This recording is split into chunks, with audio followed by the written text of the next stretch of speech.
प्रतीक्षा करना सेटिंग। तो क्यों नहीं इस समय हम शुरुआत करते हैं। तो आइए हम प्रार्थना करें। तो प्रार्थना करते हैं। धन्यवाद हमारे जीवित और महान परमेश्वर पिता, आज के इस सेशन को हम आपके हाथों में सौंपते हैं। हम आपकी सहायता मांगते हैं प्रभु, हम आपकी मदद मांगते हैं। आपके वचन के द्वारा, आपके दासों के द्वारा आप अपने लोगों को प्रोत्साहन देना प्रभु, आपके महान कार्य के लिए, आपकी योजना के लिए प्रभु हम सबको तैयार करना, ताकि हम और अच्छे से आपके कार्य के लिए इस्तेमाल हो पाए प्रभु। हम आप में बढ़ते जाएं और हमारे जीवन से सिर्फ और सिर्फ आपका मकसद पूरा हो, वैसे हमारी प्रार्थना है। धन्यवाद यीशु मसीह, आगे का समय आपके हाथों में सौंपते हैं। आप अगुवाई करना, आप मदद करना, ये प्रार्थना यीशु मसीह के नाम से मांगते हैं, आमीन। तो क्यों नहीं, इस समय हम खड़े होते हैं और गीत गाते हैं। कौन है राजाओं का राजा, है ना, कौन है प्रभु का। कौन है राजाओं का राजा, कौन है दुनिया का बादशाह, कौन है राजाओं का राजा, कौन है दुनिया का बादशाह। यीशु है उसका नाम, यीशु है उसका नाम। तो करो जय जयकार, तो करो जय जयकार, तो करो जय जयकार, तो करो जय जयकार।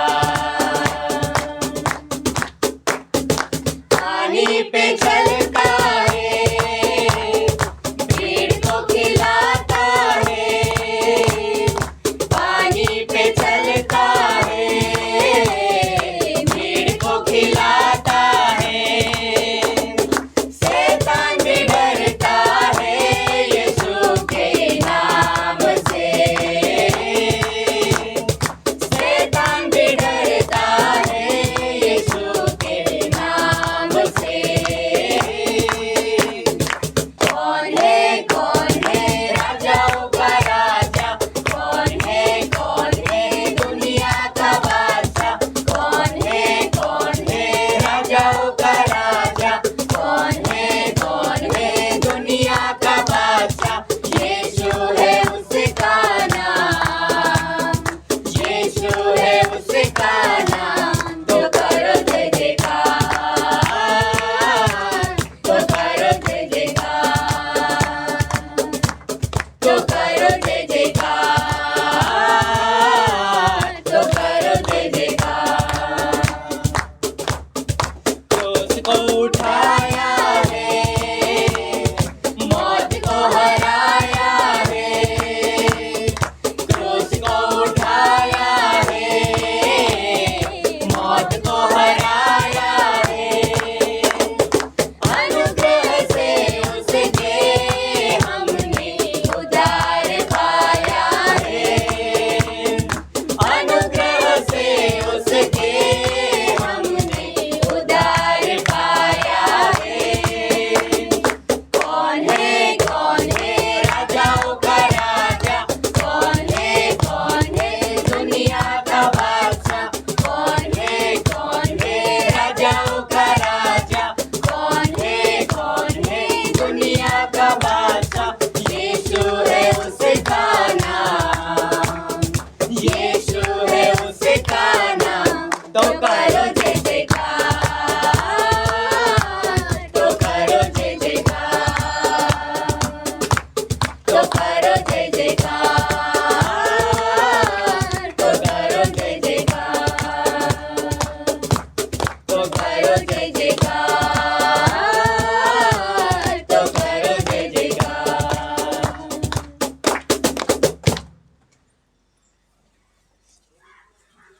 Thank you.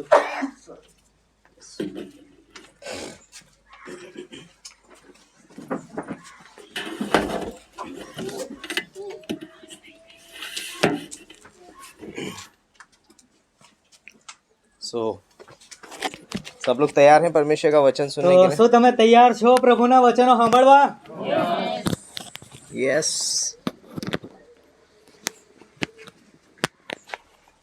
ओके, तो क्यों ना हम परमेश्वर का वचन पढ़ेंगे।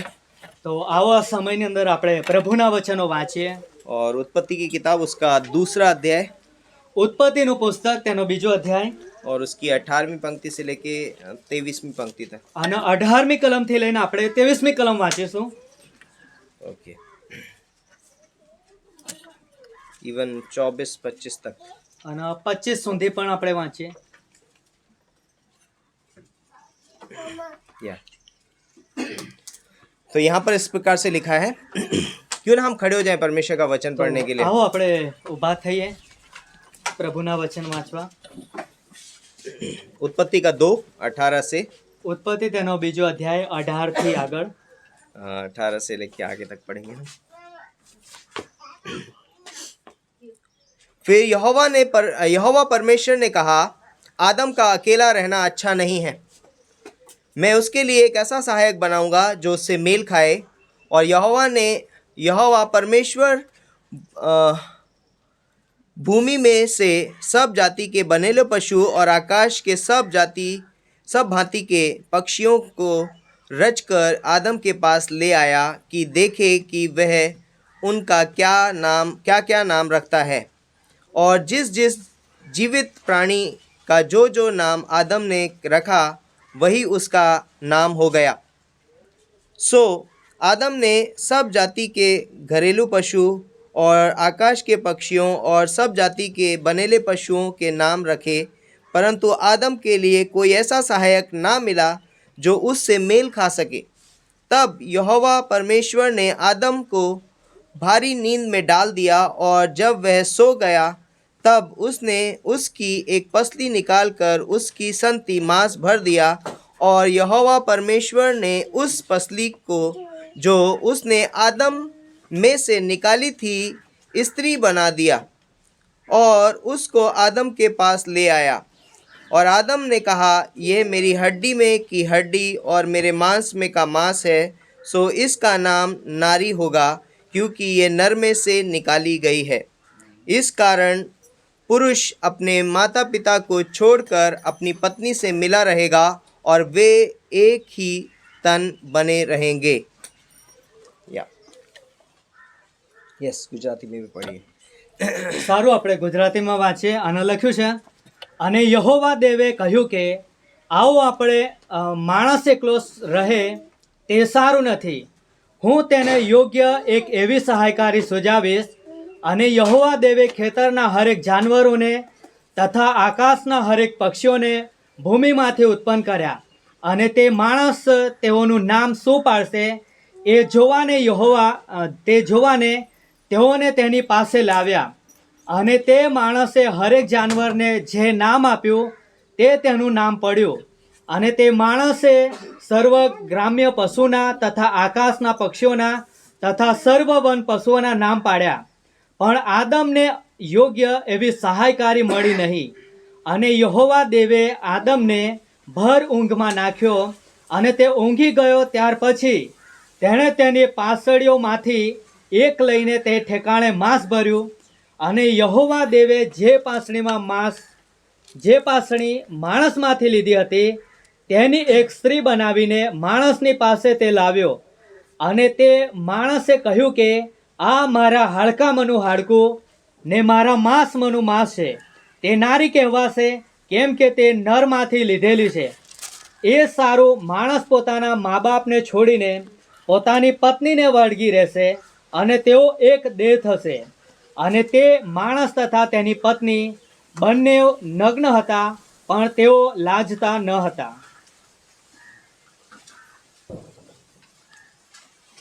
वाह, आइए हम प्रार्थना करते हैं. परमेश्वर पिता, हम धन्यवाद देते हैं इस खूबसूरत समय के लिए, इस दिन के लिए. इस वचन के द्वारा आप हमसे बातें कीजिए और पवित्र आत्मा के द्वारा अगुवाई कीजिए. प्रभु यीशु मसीह के नाम से मांगते हैं, आमीन. आप सब लोग बैठ सकते हैं. તો તમે બેસો પોતાની જગ્યા પર. तो जब परमेश्वर ने सारी सृष्टि की रचना की, તો જ્યારે દેવે આખી સૃષ્ટિની રચના કરી, तो अब उसने हर एक चीज को बनाने के बाद में एक शब्द कहा. અને જ્યારે દેવે બધું બનાવ્યું ત્યારે બનાવતા કે છે એમણે એક શબ્દ કહ્યો હતો, अच्छा है. સરસ છે. है ना। पहले दिन उसने कुछ बनाया, फिर उसके बाद उसने बोला अच्छा है। અને પહેલા દિવસે એમણે કંઈક બનાવ્યું અને એમણે કીધું કે આ તો दूसरे સરસ दिन છે. कुछ बनाया, उसने कहा अच्छा है। અને બીજા દિવસે બનાવ્યું અને બીજા દિવસે પણ કહ્યું આ તો तीसरे સરસ दिन છે. कुछ बनाया, उसने कहा अच्छा અને है। ત્રીજા દિવસે પણ કંઈક બનાવ્યું અને એમણે કહ્યું કે આ તો સરસ છે. चौथे दिन, पांचवें दिन, ચોથા દિવસ, પાંચમા દિવસ, छठे दिन આ છઠ્ઠા દિવસ आदम को बनाया अच्छा है। આદમનો પણ બનાવ્યો અને કહ્યું કે આ તો સરસ છે. लेकिन जब आदम अकेला था तब परमेश्वर ने कहा कि आदम का अकेला रहना अच्छा नहीं है। પરંતુ જ્યારે આદમ એકલો હતો ત્યારે દેવે કહ્યું કે આદમનું એકલું રહેવું એ સારું तो નથી. शुरू से एक शब्द परमेश्वर बार बार बोल रहा है अच्छा है, अच्छा है, अच्छा અને है। શરૂઆતથી લઈને દેવ કહી રહ્યા છે કે આ તો સારું છે, સારું જ છે. सब चीज अच्छी है। पेड़ बन गए, ये बहुत अच्छी बात આ है। ઝાડ વૃક્ષો બની ગયા, અરે આ તો બહુ अच्छी સરસ વાત છે. जानवर हैं, बहुत अच्छी बात है। જાનવરો છે એ પણ સરસ વાત છે. है ना। सारे पहाड़ पौधे सब कुछ अच्छा અને है, પહાડો અને છોડવાઓ બધું જ બધું જ સારું છે. बट एक चीज अच्छी नहीं है, પરંતુ એક બાબત સારી નથી. आदम का अकेला रहना अच्छा नहीं है। આદમનું એકલું રહેવું એ સારું નથી. तो परमेश्वर ने ये शब्द का इस्तेमाल क्यों તો किया? દેવે આ શબ્દોનો ઉપયોગ શા ખાતર अभी કર્યો? हम कुछ दिन पहले पास्टर शैलर के साथ में मीटिंग में અને थे, જેમ કે થોડા સમય પહેલા પાસ્ટર સાલરની જોડે મીટિંગમાં હતા પાસ્ટર. और पास्टर शैलर ने वहां पर कहा कि परमेश्वर ने कहा आदम का अकेला रहना अच्छा नहीं है, અને દેવે એ પ્રમાણે કહ્યું હતું કે આદમનું એકલું રહેવું એ સારું નથી. क्योंकि परमेश्वर ने आदम को संगति के लिए बनाया કેમ है। કે દેવે આદમને સંગતિ કરવા બનાવેલો. और संगति उसी के साथ की जा सकती है जो उसकी तरह मेल खाता हो, અને સંગતિ એની જોડે કરવામાં આવે જો એની સમાન એકદમ મેળાપ ખાતું હોય. है ना। और किसी के साथ आप संगति नहीं कर તમે सकते, બીજા કોઈની જોડે સંગતિ નહીં કરી શકો. लेकिन एक ही व्यक्ति के साथ संगति कर सकते हैं जिससे आप मेल खाते हैं। પરંતુ તમે એક જ વ્યક્તિની જોડે સંગતિ કરી શકો જેનો તમારી સાથે એનો મેળાપ થાય. और इसीलिए यहाँ पर बोलता है कि परमेश्वर सारे जानवर उसके साथ लेकर અને के आया અહીંયા सामने। કહેવામાં આવ્યું છે કે દેવ કહે છે કે આદમની સામે બધા જ જાનવરો લઈ આવ્યા, लेकिन आदम से कोई भी मेल नहीं खाया, પરંતુ કોઈ પણ આદમની સાથે મેળાપ નતું ખાતું. और इसलिए आदम उनके साथ संगति नहीं कर અને पाया। એટલા માટે આદમ કે છે એમની જોડે સંગતિ ના કરી तब શક્યો. परमेश्वर ने कहा कि मैं आदम के लिए एक ऐसा सहायक बनाऊंगा અને ત્યારે દેવે કહ્યું કે હું આદમના માટે એક એવી સહાયકારી બનાવીશ जो उससे मेल खाए। જે એની જોડે મેલ ખાશે. तो परमेश्वर ने उसके लिए एक स्त्री बनाई। અને દેવે એટલા માટે એના માટે એક સ્ત્રી બનાવી. तो ये स्त्री जो है ये मनुष्य ने नहीं बनाई, અને આ સ્ત્રી કોઈ માણસે નથી બનાવી, परमेश्वर ने बनाया। આ તો દેવે બનાવી. परमेश्वर की तरफ से आदम के लिए एक खूबसूरत तोहफा અને है। આ દેવ તરફથી કે છે આદમના માટે સરસ એક ભેટ હતી. आदम ने नहीं देखा ये कैसे बनी અને है, આદમને ખબર નથી કે આને કેવી રીતના है ना, બનાવવામાં क्योंकि આવી. परमेश्वर ने उसे भारी नींद में डाल કેમ दिया કે था। દેવે આના તો ભર ઊંઘની અંદર નાખી દીધો હતો. अगर आदम को जागा के बनाता तो आदम कहता थोड़ी सी ना कैसे करना। અને જો કદાચ આદમને જાગતો રાખીને બનાવતો તો આદમ કહેતા થોડું નાક થોડું આમ બનાવો તો તમે थोड़ा सा कुछ कर दो। તમે કંઈક થોડુંક તેમાં વધારો ઉમેરો. बहुत कुछ उसमें ऐड करने के लिए કદાચ बोलता। આદમ ઘણું બધું ઉમેરો કરવાનું કહી દે और हो પ્રભુને. सकता है कि उसकी जो पसंद होती वो शायद उसको दिखती अच्छी लेकिन अच्छी नहीं અને होती। કદાચ આદમની જે પસંદગી હતી કદાચ જોવાથી એને બહુ સરસ લાગત પરંતુ એ પ્રમાણે ના હોય. लेकिन इसलिए परमेश्वर ने बोला रुक, मैं इसे बताऊंगा नहीं मैंने कैसे बनाया। અને એટલા માટે દેવ કહે છે કે ચલો હું આને બતાવીશ નહીં કે મેં એના માટે શું બનાવેલું છે. और पर जब परमेश्वर उसको उसके सामने लेकर के आया અને જ્યારે દેવ કહે છે કે આદમની સામે એ બાબત લઈને तो આવ્યા ऐसे ही उसका मुंह खुल गया जैसे अभी विपिन सर ने खोला। ત્યારે જેમ બિપિન સર નું મોં ખોલ્યું હતું એ રીતનું જ કહે છે ત્યાં આદમનું મોં આદમ કા ઉઘાડું મુંહ- રહી ગયું. આદમ એકદમ કહે કે અરે વાહ અરે शब्द देखिए यहाँ पर क्या लिखा है, જો તમે અહીંયા શબ્દ જુઓ તો है ना। उसने क्या बोला है, ત્યાં શું લખ્યું છે? और यहोवा परमेश्वर ने 22वीं पंक्ति में लिखा है, और यहोवा परमेश्वर ने उस पसली जो उसने आदम में से निकाली थी स्त्री बना दिया। અને યહોવા देवे જે પાંસળી માણસમાંથી લીધી હતી તેની એક સ્ત્રી બનાવીને માણસની પાસે તે લાવ્યો. और आदम के पास लाया, और आदम ने कहा અને આદમે કહ્યું ओह अब ये मेरी हड्डी में की हड्डी और मेरे मांस में का मांस है, આ તો મારું હાડકામાંનું હાડકું ને મારું માંસમાંનું માંસ છે. है ना। और सो इसका नाम नारी होगा અને તેનું નામ કે છે નારી કહેવાશે क्योंकि ये नर में से निकाली गई। કેમ કે એ નરમાંથી લીધેલી છે. बहुत बहुत अच्छे से उसने उसका स्वागत किया બહુ સરસ સારી રીતનું એનું સ્વાગત કર્યું और बोलता है कि क्योंकि ये परमेश्वर की ओर से उसके लिए एक કેમ तोहफा કે था, આ દેવ તરફથી એના માટે એક ભેટ હતી. तो परमेश्वर ने उसके लिए एकदम परफेक्ट बनाया. દેવે એના માટે એકદમ સંપૂર્ણ तो બનાવેલી. यहाँ पर एक प्रिंसिपल है हमें सीखने તો के लिए. અહીંયા શીખવા માટે આપણા માટે એક સિદ્ધાંત રહેલો છે. जिन लोगों के लिए शादी हो चुकी है और जो लोग अब शादी करेंगे, जवान हैं, જે લોકોના લગ્ન થઈ ગયા છે એમના માટે અને જે જવાનો હજુ લગ્ન કરવાના છે એમના માટે પણ स्त्री जो है वो प्रभु तैयार करके लेकर के आता है. અને જે સ્ત્રી છે એને પ્રભુ તૈયાર કરીને લઈ આવે. और जो आपके जीवन में जो स्त्री है उसे प्रभु तैयार करके लेकर के आया है. અને જે સ્ત્રી તમારા જીવનમાં છે એને પ્રભુ તૈયાર કરીને લઈ આવેલા છે. प्रभु जानता है कि आपकी क्या जरूरत है. અને પ્રભુને ખબર છે કે તમારી જરૂરિયાતો કેવી છે. प्रभु जानता है कि तुम कैसे कंप्लीट हो सकते અને हो, દેવને ખબર છે કે તમે કેવી રીતના એકદમ પૂરા બની શકો છો. है ना. हमको लगेगा शायद ये ऐसा वाला होगा तो पूरे हो जाएंगे અને हम. આપણને કદાચ એવું લાગે છે કે અરે આ રીતનું હોત તો કદાચ હું પૂરો થઈ જાત. परमेश्वर बोलता है नहीं, मुझे पता है कि कौन सी जगह पे कौन सी चीज फिट बैठती है, પરંતુ પ્રભુને ખબર છે કે કઈ વસ્તુ કઈ જગ્યા પર એકદમ સચોટ બેસે છે. है ना. तो इसलिए हमें क्या करना चाहिए, विवाह में हमें इंतजार करना बहुत અને जरूरी એટલા है. માટે લગ્ન જીવનની અંદર આપણે રાહ પણ જોવી જોઈએ. है ना. यदि जो कुंवारे लड़के लड़कियां हैं, અને જે કુંવાર જવાન ભાઈ બહેનો છે અહીંયા अपने કુંવાર, लिए ढूंढने मत जाओ. તમે પોતાના માટે કઈ ખોરવા ના જતા. अगर हम ढूंढने जाएंगे, हम कुछ ऐसा ढूंढ के लेके आएंगे जो हमारे लिए अच्छा અને नहीं જો है. કદાચ આપણે એવી જગ્યા પર ખોરીશું કે કદાચ એ આપણા માટે સારું પણ નહીં હોય.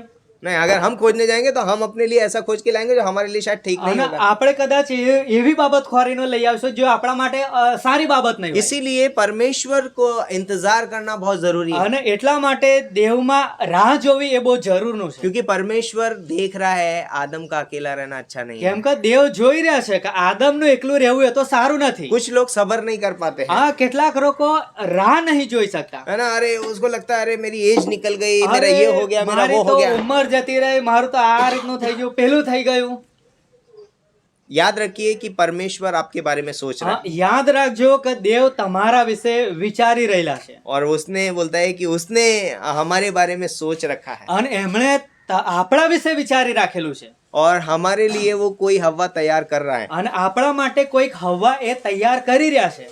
जिसको वो अब लेकर के आएगा आपके सामने. અને જેને તેઓ કે છે આ તમારી સામે उससे લઈને पहले આવશે. आपके सामने से बहुत सारे जानवर અને निकलेंगे, કદાચ એ પહેલા તમારી સામે ઘણા બધા જાનવરો નીકળશે, लेकिन वो आपके लिए नहीं है. પરંતુ એ તમારા માટે નથી. परमेश्वर आपके लिए हवा बना रहा है. પરંતુ દેવ તમારા માટે હવાને બનાવી हो રહ્યા सकता છે. है बहुत खूबसूरत कोई हिरणी निकल के आ जाए અને आपके કદાચ सामने. તમારી સામે બહુ સરસ એવી હરણ નીકળીને આવી જાય वो आपके लिए नहीं है. તો એ તમારા માટે નથી. प्रभु आपके लिए तैयार कर रहा है. પ્રભુ તમારા માટે और તૈયાર કરી प्रभु રહ્યા છે. आपके पास लेकर के અને आएगा. પ્રભુ જે તમારી પાસે तो લઈ दो આવશે चीजें बहुत इंपॉर्टेंट है. તો બે બાબતો છે બહુ મહત્વની છે. पहली चीज, परमेश्वर आपके बारे में चिंता करता है. પહેલી બાબત કે દેવ તમારા વિશે ચિંતા કરે છે.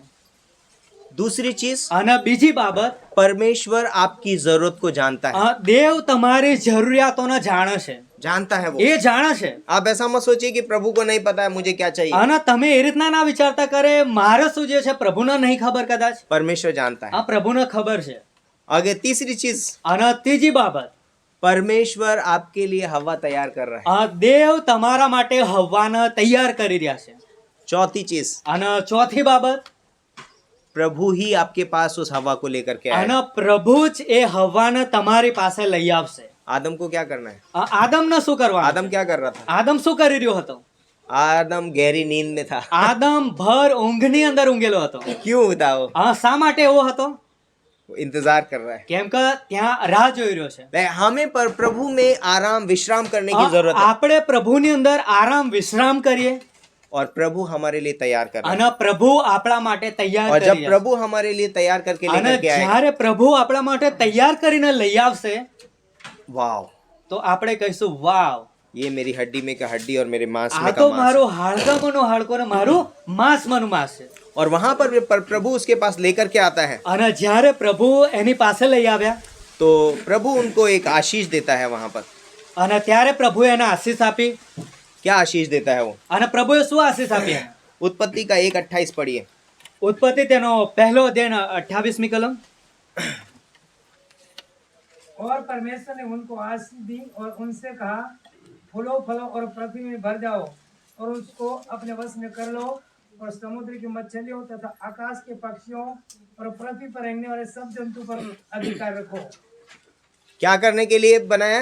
અને શા હાતર દેવે એમને બનાયા? फूलो फलो और पृथ्वी में भर जाओ। અને કહ્યું છે કે સફળ થાઓ, ફલો ફૂલો અને પૃથ્વીમાં ભરાઈ જાઓ. परमेश्वर ने आदम और हवा को इसलिए बनाया ताकि वो उसकी आशीषों का आनंद उठा सके। અને દેવે આદમ હવાને એટલા માટે બનાયા કે જેથી કરીને એના આશીષોનો એ આનંદ ઉઠાવી શકે. और इसीलिए आज मनुष्य क्यों सारी पृथ्वी पे फैला हुआ है? અને શા હાતર આજે માણસ આખી પૃથ્વી પર आज ફેલાય जगह नहीं मिल रही है उसको શું रहने એને के કોઈ लिए। જગ્યા નહીં મળતી રહેવા માટે? क्यों? શા હાતર?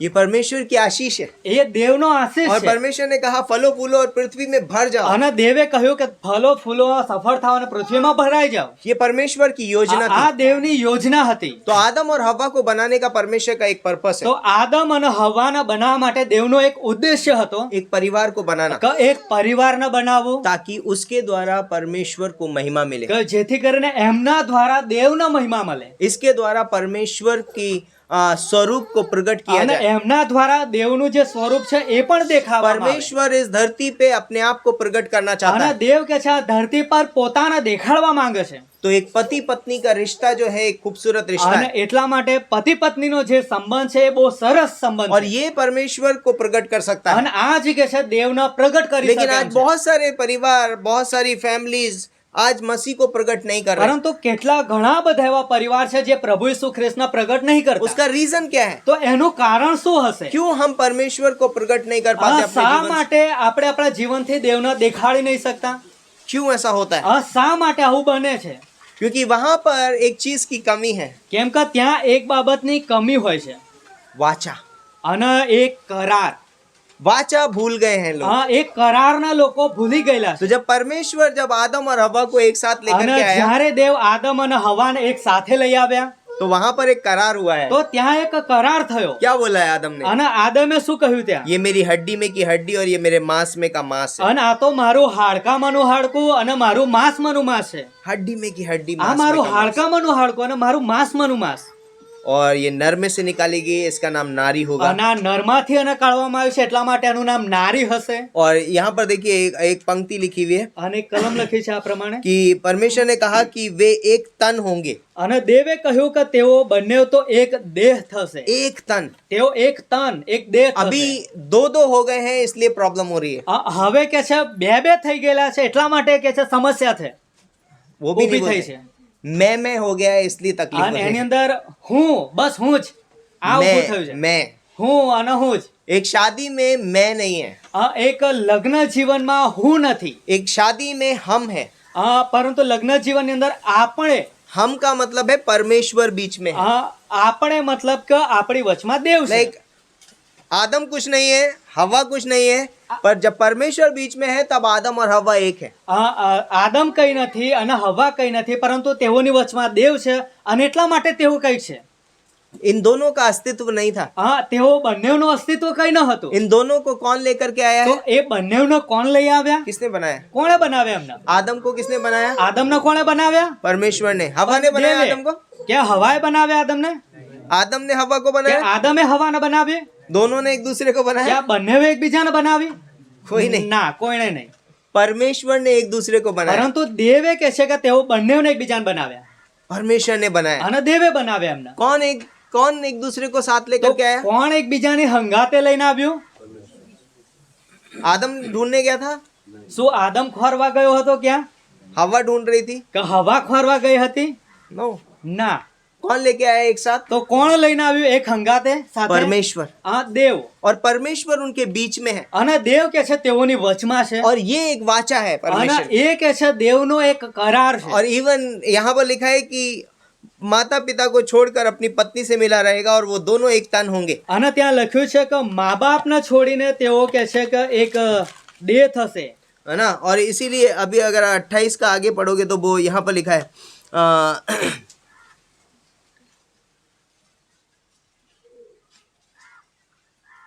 यस,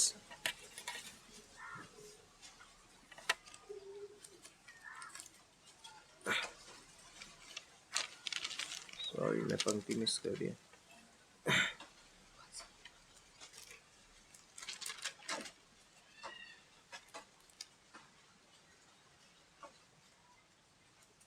हम्म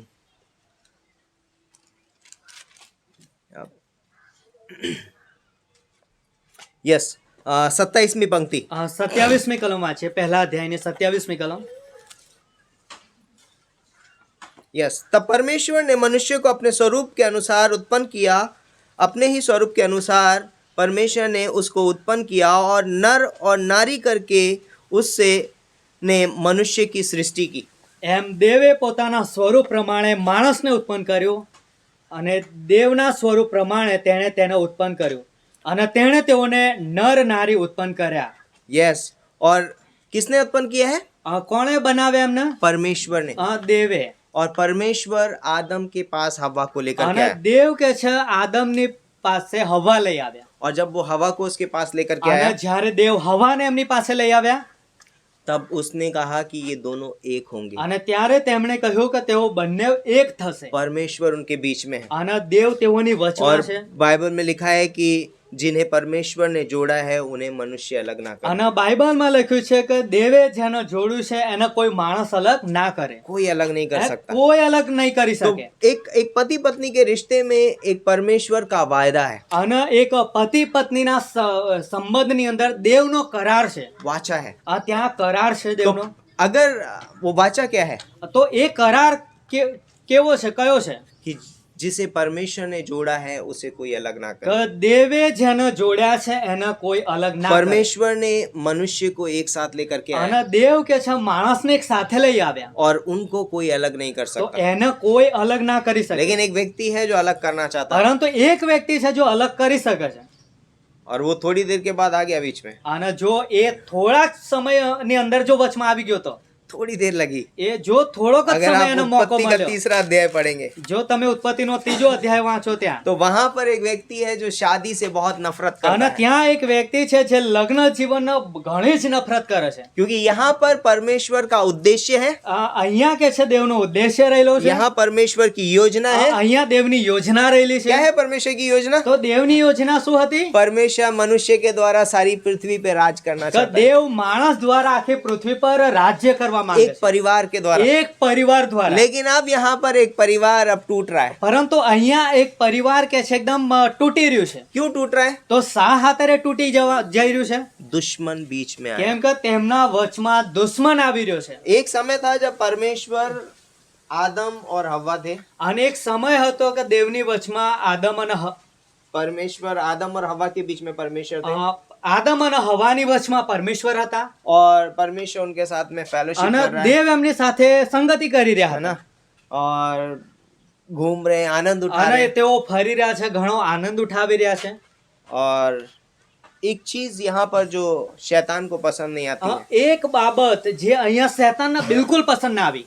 एक पति पत्नी का एक साथ प्रार्थना करना, એક પત્નીનું એક બંનેની સાથે પ્રાર્થના કરવી, एक दूसरे के साथ फेलोशिप करना. એકબીજાની સાથે સંગતિ કરવી. उसको पसंद नहीं आता है जब पति पत्नी एक साथ समय बिताएं. અને એને બિલકુલ પસંદ નહીં આવતું કે પતિ પત્ની બંને એકબીજાની સાથે સમય વિતાવે. उसको नहीं पसंद आता कि पति पत्नी एक दूसरे से प्यार करें. અને એને બિલકુલ પસંદ નહીં કે પતિ પત્ની એકબીજાને પ્રેમ કરે. शैतान को बिल्कुल पसंद नहीं है कि पति पत्नी एक दूसरे को आदर दें. અને શૈતાનને બિલકુલ પસંદ નહીં કે પતિ પત્ની એકબીજાને આદર આપે. शैतान को बिल्कुल पसंद नहीं है कि पति पत्नी का सम्मान करे एक અને दूसरे का, શૈતાનને બિલકુલ પસંદ નહીં કે પત્ની પતિ એકબીજાને સન્માન કરે, एक दूसरे को महत्व दे. એકબીજાને મહત્વ આલે.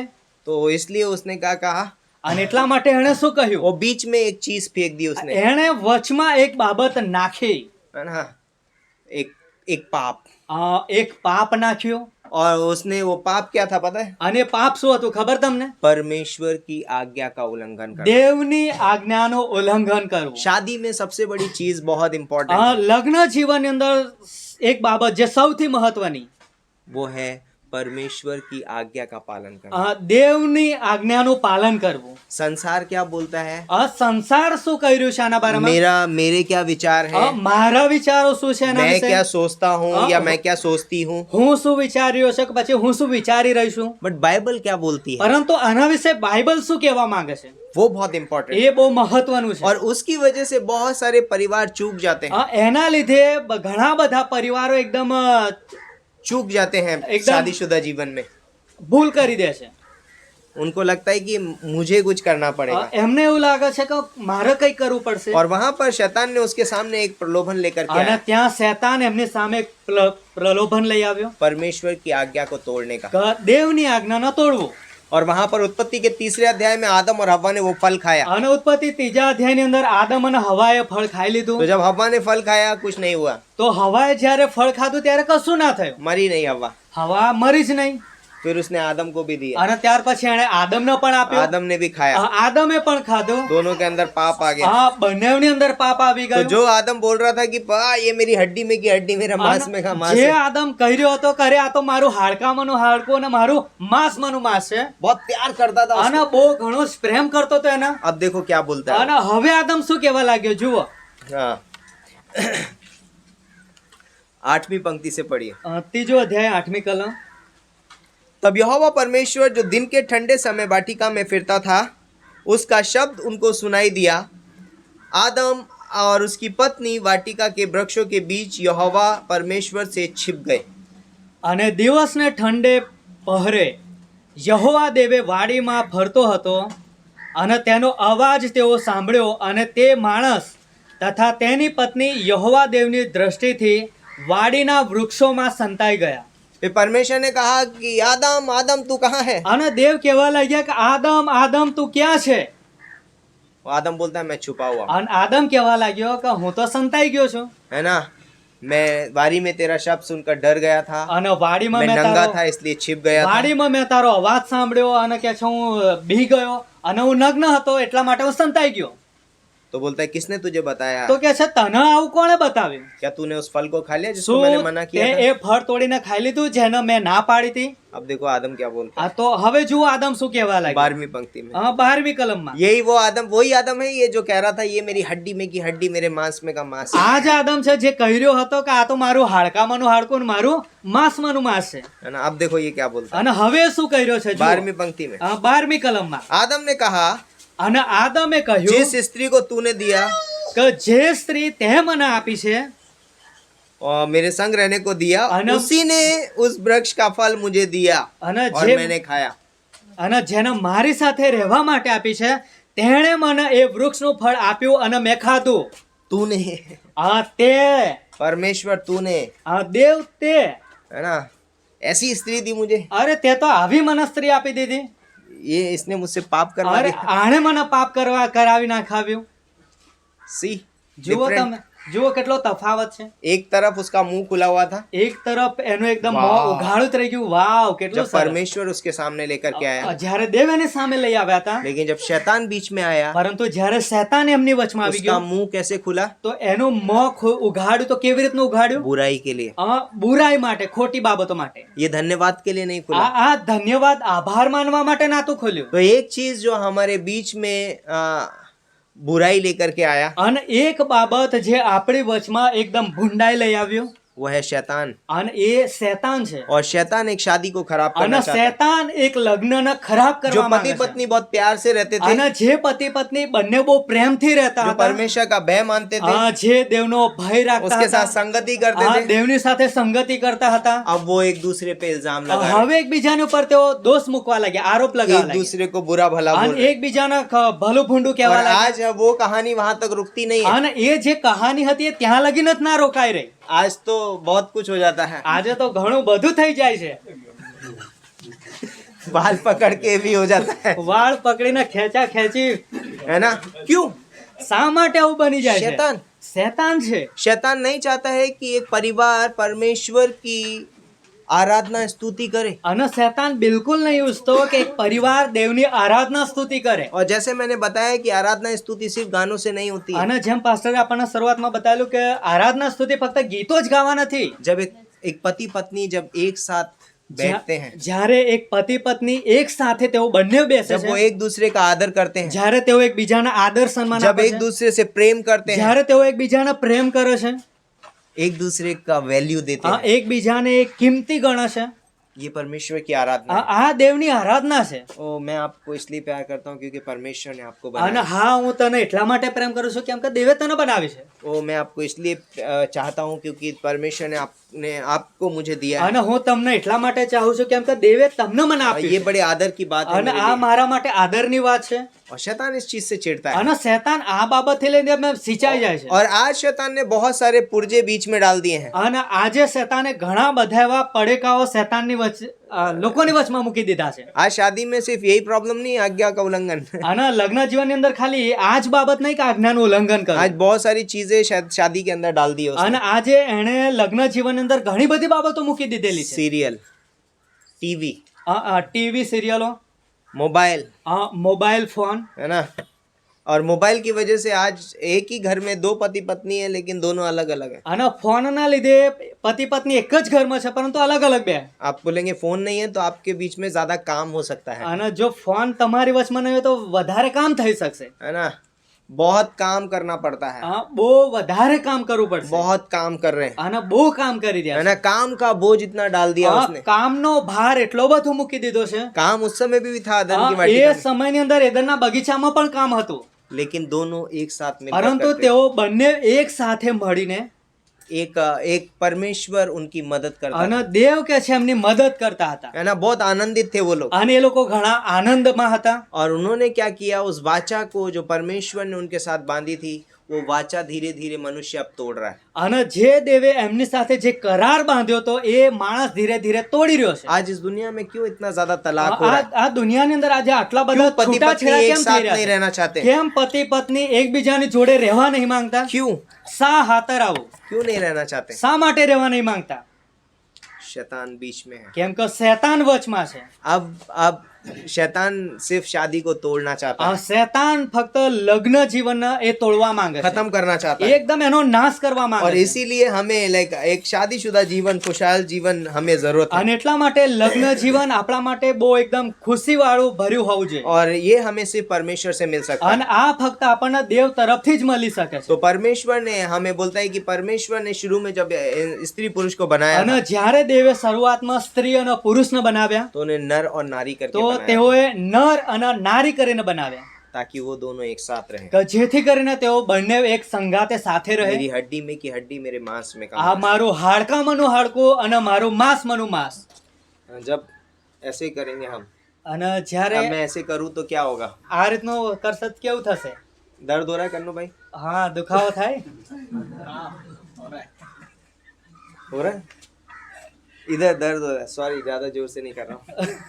इधर दर्द होगा, અહીંયા દુખાવો થશે इनकी हड्डी है ये। કેમ કે આ તો મારું હાડકું છે अगर अब जब हड्डी है अगर एक साथ जुड़ी हुई है तो यहाँ पर भी उतना ही दर्द होगा और यहाँ पर भी उतना ही दर्द होगा। અને હાડકું એકબીજાની સાથે જોડાયેલું છે તો આંગળી પર એટલું દુખાવો થશે અને અહીંયા પણ એટલો દુખાવો सब जगह पे उतना ही दर्द હા, होगा। બધી જગ્યાએ એટલો જ દુખાવો થશે अब वो दर्द महसूस करना बंद कर दिया है। હવે એ જે દર્દ છે દુખાવો એ અનુભવ કરવાનો બંધ થઈ ગયેલો છે अगर बीच में से कनेक्शन टूट जाए અને तो જો વચમાંથી એકદમ કનેક્શન તૂટી જાય તો शैतान आज शादी में कनेक्शन तोड़ना આ चाहता है। શેતાન પણ આજે લગ્ન જીવનની અંદર વચમાં જે કનેક્શન છે એને તોડી નાખવા માંગે છે आप शाम को रात को अच्छे से सोइए ताकि आप दिन में ना सोए। તમે રાતે अच्छे से सो ताकि दिन में ना सोए, સારી રીતના તમે આરામ કરો કે દિવસમાં તમે ઊંઘી ના શકો है ना, ताकि आप ध्यान दे सकें इधर। જેથી કરીને તમે ધ્યાન આપી શકો इसीलिए बोलता है कनेक्शन तोड़ना चाहता અને है એટલા शैतान, માટે શેતાન कनेक्शन તોડી નાખવા માંગે ताकि છે आप सुन ना सके, કે જેથી કરીને તમે સાંભળી ના શકો ताकि आप देख ना કે सके, જેથી કરીને તમે જોઈ ના है ना। શકો और शादीशुदा जीवन में वो पति और पत्नी के बीच के कनेक्शन को तोड़ना અને चाहता है। લગ્ન જીવનની અંદર પતિ પત્નીના વચ્ચેનું જે કનેક્શન છે એને તોડી નાખવા और માંગે वो છે कनेक्शन कौन है पता है? અને એ કનેક્શન કોણ છે ખબર છે यीशु मसीह। પ્રભુ ઈસુ ખ્રિસ્ત वो एक शादीशुदा जीवन में से यीशु मसीह को निकाल देना चाहता અને है। એ કે છે લગ્ન જીવનની અંદર પ્રભુ ઈસુ ખ્રિસ્તના બહાર કાઢી નાખવા માંગે છે वो निकल गया तो अब कोई दर्द महसूस नहीं અને होगा। જો એ પ્રભુ ઈસુ નીકળી ગયા તો તમને કોઈ દુઃખનો અનુભવ જ નહીં થાય मेरी पत्नी कैसे रहती है मुझे कोई फर्क મારી नहीं पड़ता। પત્ની કેવી રહેશે મને એનો કોઈ ફરક નહીં પડે मेरा पति कैसा रहता है मुझे कोई फर्क नहीं મારો पड़ता, પતિ કેમનો રહેશે મને એનો પણ ફરક નહીં क्योंकि પડે बीच में यीशु मसीह नहीं है, કેમ કે એમની વચમાં પ્રભુ યીશુ ખ્રિસ્ત क्योंकि નથી यीशु मसीह ने दोनों को पकड़ रखा है, કેમ કે પ્રભુ યીશુ ખ્રિસ્તે બંનેવને પકડી રાખ્યા છે दोनों को पकड़ रखा है। ये दोनों पति पत्नी नहीं है, मैं जस्ट ऐसे ही बोल रहा हूँ। અને આ રીતનું જસ્ટ એક ઉદાહરણ રીતે બતાવી રહ્યા છે प्रभु यीशु मसीह ने पकड़ रखा है અને પ્રભુ યીશુ ખ્રિસ્તે પકડી और રાખ્યા इन છે दोनों को एक कर रखा है અને એમને એક કરી રાખેલા है છે ना। क्यों ना मैं पति पत्नी का ही उदाहरण लूं, बैठो। मनीषा जिग्नेश आएंगे दोनों, यस या ये दोनों है ना, शादीशुदा जीवन में दोनों बीच में તેઓ લગ્ન જીવનની અંદર બંને છે પતિ પત્ની परमेश्वर चाहता है ये दोनों ऐसे रहे અને દેવ એવી ઈચ્છા રાખે છે કે તેઓ આ રીતના જ રહે और इनकी मजबूती जो है ये ज्यादा दिन तक संभाल नहीं सकते અને ऐसे। એમની જે પોતાની મજબૂતી છે વધારે સમય સુધી એ સંભાળી શકે એમ तो નથી. यीशु मसीह ऐसे पकड़ लेता है, અને એટલા માટે પ્રભુ યીશુ ખ્રિસ્ત એ રીતનું પકડી રાખે છે मैंने इन दोनों को पकड़ रखा है, તો મેં આ બંનેને પકડી રાખેલા मैं છે. नहीं चाहता कि ये दोनों अलग हो कभी, અને હું ક્યારેય નહીં ઈચ્છતો કે તેઓ બંને ये અલગ मेरी इच्छा થાય है। અને આ તો મારી ઈચ્છા છે और परमेश्वर एक शादीशुदा जीवन में ऐसे रहना चाहता અને है। દેવ કે છે કે લગ્ન જીવનની અંદર આ રીતનું और રાખવા માંગે इसीलिए છે. सबोपदेशक की पुस्तक में लिखा है कि जो डोरी 3 धागे से मिलकर बनी है उसे तोड़ना અને कठिन है। એટલા માટે સભા શિક્ષકના પુસ્તકમાં લખ્યું છે કે 3 દોરીઓ જે બાંધેલી છે એ જલ્દીથી તૂટતી નથી. पति, પતિ, पत्नी પત્ની और यीशु અને मसीह। પ્રભુ યીશુ ખ્રિસ્ત. परमेश्वर हमारे रिश्ते के बीच में है, वो रिश्ता बहुत मजबूत है, क्योंकि ये रिश्ते को जो संभाल रहा है, जो पकड़ा है, जो इसको मजबूत कर रहा है, वो परमेश्वर है। અને જે સંબંધોની અંદર પ્રભુ યીશુ ખ્રિસ્ત છે એ બહુ મજબૂત છે કેમ કે પ્રભુ યીશુ ખ્રિસ્તે એ સંબંધને પકડી રાખેલો છે. उसने इसको मजबूत कर એણે એમને મજબૂત કર્યો છે और कोई नहीं कर सकता। અને એના બીજું કોઈ ये કરી इन શકે એમ दोनों નથી. की सामर्थ्य नहीं है, ये बहुत जल्दी छूट અને सकता है, તેઓ બંનેની અંદર એટલું તાકાત નહીં, તેઓ તો જલ્દીથી છૂટા થઈ શકે लेकिन એમ. जब ये ऐसे पकड़ रखा है ना, પરંતુ જો એ રીતના પ્રભુ યીશુએ આમ પકડી રાખેલા છે તો ये बहुत मजबूत है, તો આ વધારે મજબૂત હશે. नहीं हिलेगा अभी। ભલે ધક્કો મારો પણ એ નહીં હલે अरे क्योंकि यीशु मसीह संभाल કેમ रहा કે है। પ્રભુ યીશુ ખ્રિસ્ત એમને સંભાળી રહેલા છે. हमारे रिश्ते में यीशु मसीह बीच में होना बहुत અને जरूरी है, આપણા સંબંધોમાં પ્રભુ યીશુ ખ્રિસ્ત વચમાં હોવા જોઈએ. और ये परमेश्वर का वायदा है। અને આ પ્રભુનો કરાર છે. ये जब दोनों पति पत्नी एक साथ शादी में आते અને हैं, જ્યારે તેઓ પતિ પત્ની બંને એક લગ્ન જીવનમાં આવે છે तो यहाँ पर एक वाचा बांधी તો जाती है। ત્યાં એક કરાર કરવામાં આવે છે. सुख में, दुख में, मुसीबत में, हारी में, परेशानी में, है ना, मुसीबतों में मैं तुम्हारे साथ અને रहूंगा। સુખમાં દુઃખમાં પરેશાનીમાં ભૂખમાં દરેક બાબતોની અંદર હું તારી સાથે છું. लेकिन ये दोनों मुश्किल है ये कर पाए। પરંતુ તેઓના બંનેવના માટે આ બહુ મુશ્કેલ રહેશે કરવાનું. तो यीशु मसीह वहां पर भेजता है, कहते हैं किसको किसको साक्षी मान रहे? परमेश्वर को साक्षी मान અને रहे। તેઓ કોને સાક્ષી માની રહ્યા છે?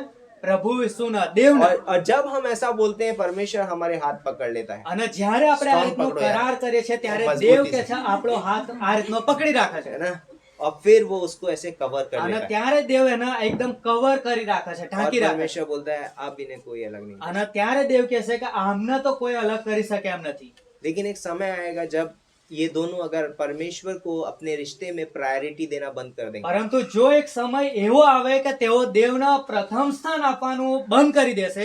अब वो कैसे होगा पता है? અને તમને ખબર છે કેવી રીતના થશે? जब ये इधर से जाके बात करना शुरू कर અને देंगे। જ્યારે તેઓ આ બાજુથી જઈને વાત કરવાનું ચાલુ કરી દેશે. यीशु मसीह को साइड कर दिया। આ પ્રભુ ઈસુ ખ્રિસ્તના બાજુ પર મોકલી દીધા. यीशु मसीह नहीं छोड़ना चाहता है, આ પ્રભુ ઈસુ ખ્રિસ્ત એમને નહીં છોડવા लेकिन માંગતા, अलग कर दिया यीशु मसीह को। પરંતુ એમણે પ્રભુ ઈસુ ખ્રિસ્તને અલગ કાઢી મેલ્યા.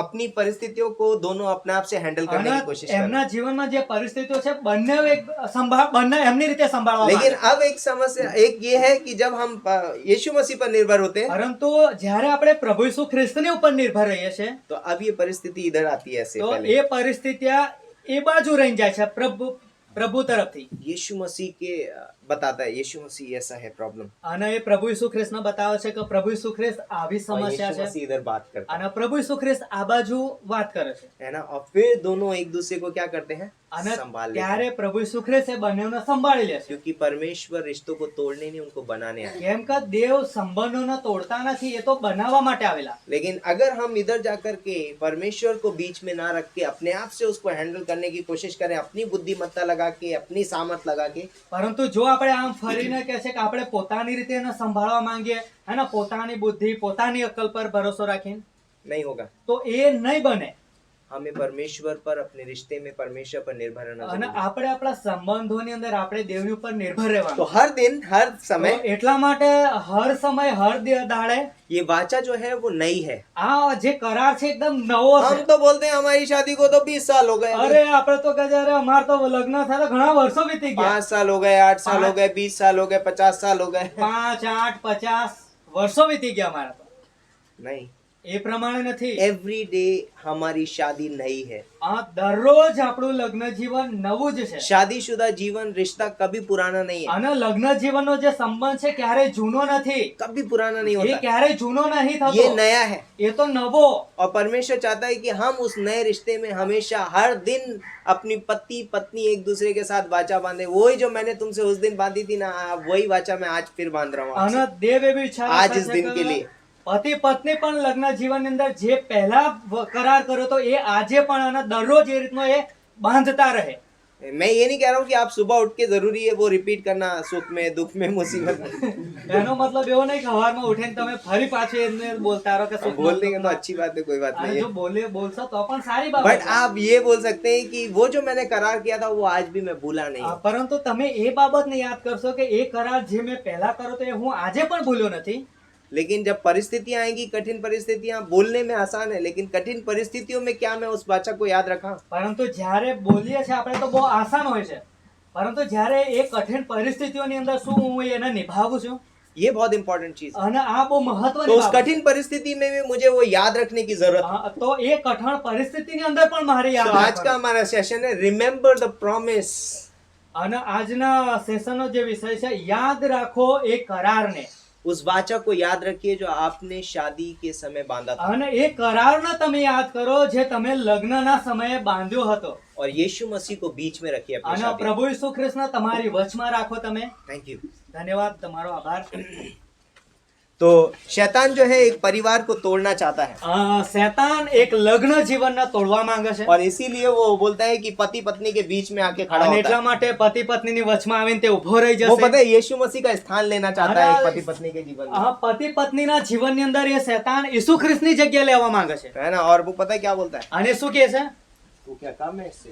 તું શું એનાથી પણ ઓછી છે? ये बोल कैसे सकते हैं અરે ऐसे? આ બોલી કેમનું શકે છે? ये कैसे ऐसे बोल सकता અરે है? આ રીતનું કેમ ये ऐसे कैसे कर सकता है? અરે હું આ તો કેમનું કરી લઉં? हैं? इसकी हिम्मत कैसे हुई? એની હિંમત કેવી થઈ? है ना। तू तो पुरुष है। અરે તું તો પુરુષ છે। अरे तू भी तो पत्नी है, तू भी तो ये सुंदर है, हाँ। ये है, वो है, पता नहीं क्या क्या बातें करता અરે है। તું તો પત્ની છે ને તું તો સુંદર છે ને તું તો આ ખબર ને શું શું વાતો ચાલે। बहुत कान में तकड़ा એ તો तकड़ा। ઘણી બધી કાનોમાં વાતો કરશે, બહુ મોટી ભારે ભારે। पति पत्नी को एक दूसरे से चीट करने के आना- लिए उभारता है। પતિ પત્નીને એકબીજાના છેતરવાના, ધોખા છલ દેને કરવા, કે લીએ। ધોકો આલવાના વાતો કરશે। है ना।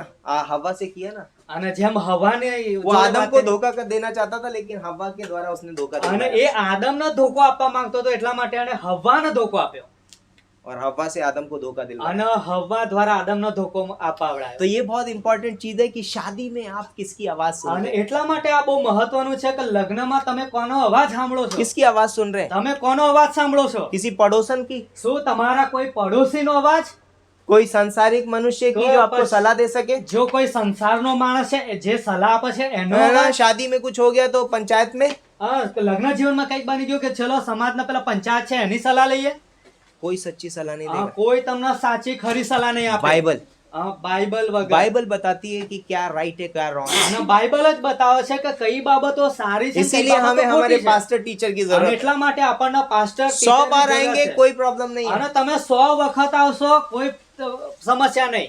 ऐसा नहीं है कि अरे बहुत बार हम जा चुके, बहुत बार बता चुके तो आप फिर से वही क्या बताना है। અને અરે અમે તો બહુ વખત ગયા ને બહુ વખત બતાવ્યું, અરે હવે શું બતાવવાનું? हर दिन हर समय હર प्रभु के सामने आइए।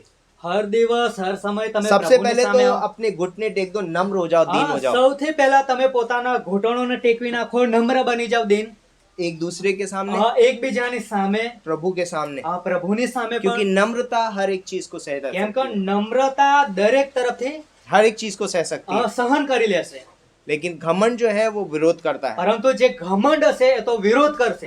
ऐसे कैसे हो सकता है? અરે આ કેવી રીતના બની શકે? घमंड विरोध करता કેમ है। કે ઘમંડ એ તો વિરોધ કરશે. इवन घमंडियों का विरोध परमेश्वर करता અને है। જે ઘમંડીઓ છે એમનો વિરોધ પણ તો પણ દેવ કરે છે. और दीनों पर वो अनुग्रह करता है। પરંતુ જે લોકો દીન છે નમ્ર એમની પર और દેવ કૃપા दीनों पे કરશે. अनुग्रह करता है, मतलब जो अनुग्रह पाता है वो बना रहता है। અને જે દિન પર પ્રભુ કૃપા કરે છે ને જે કૃપા પામે છે એ લોકો બની રહેશે. तो संसार, शैतान और हमारा पापी स्वभाव हमारी शादी को तोड़ना चाहता है। અને શૈતાન, સંસાર અને આપણો જે જૂનો સ્વભાવ છે એ આપણા લગ્ન જીવનને તોડવા માંગે છે. लेकिन परमेश्वर हमारे शादीशुदा जीवन को देखना चाहता है बना પરંતુ हुआ। દેવ કહે છે કે આપણા લગ્ન જીવનનું એકદમ સુંદર બનેલું જોવા और માંગે इसीलिए છે. उसने अपना पवित्र आत्मा हमको અને दिया એટલા માટે એમણે પોતાનો પવિત્ર આત્મા આપણને આપેલો है। છે. उस पे हमें निर्भर जीवन जीना है। એમની ઉપર નિર્ભર રહીને આપણે જીવવાનું છે.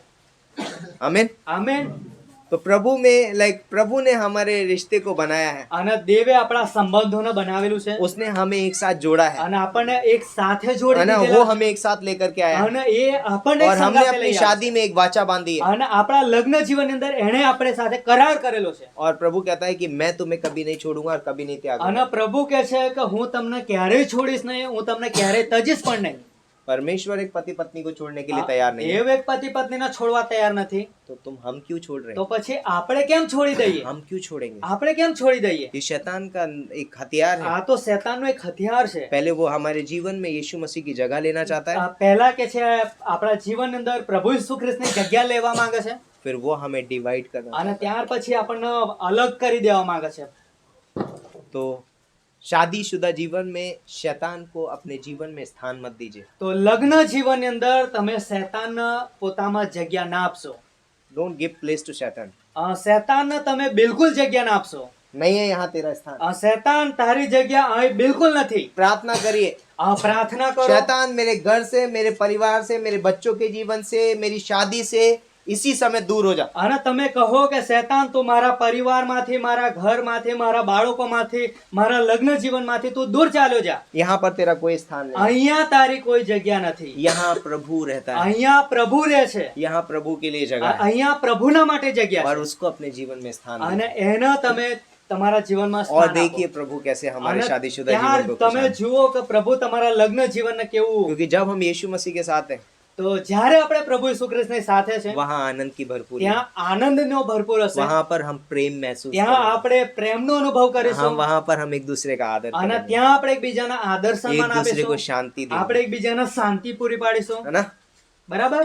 तो उस वाचा को याद रखिए तो जो एक- हमने 10 साल पहले या 20 साल पहले या 50 साल पहले बांधी है। તો એ કરારને આપણે યાદ કરીએ જે આપણે 10 સાલ પહેલા કે 20 સાલ પહેલા આપણે બાંધેલો છે.